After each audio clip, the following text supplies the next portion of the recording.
Assalamualaikum warahmatullahi wabarakatuh. Perkenalkan, nama Abdi Tiara Putri Pangestu dari kelas MIPA 4. Di sini Abdi bade ngajelaskeun materi tentang pakeman basa. Pakeman basa.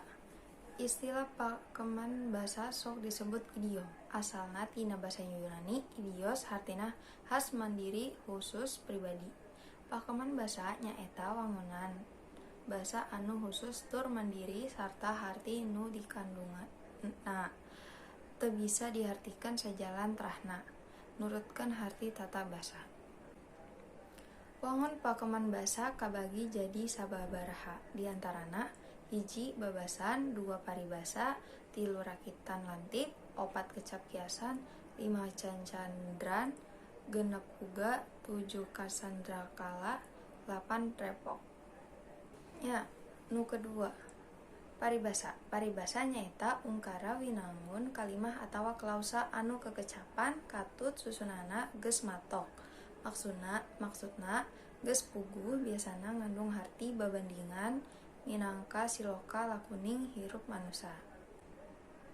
Contohna adat kakurung ku iga. Tabe. Katilu, cacandran. Cacandran nyaeta panataan tempat anu dibalibirkeun. Contoh, Cianjur katalanjuran hartina kaleuwihi. Kadua, Sumedang ngarangan harti tangkal anu daunna maruragan.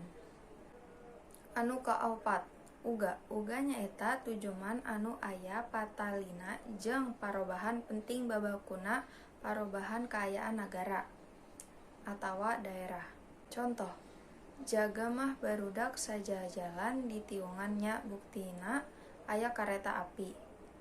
Contoh kadua,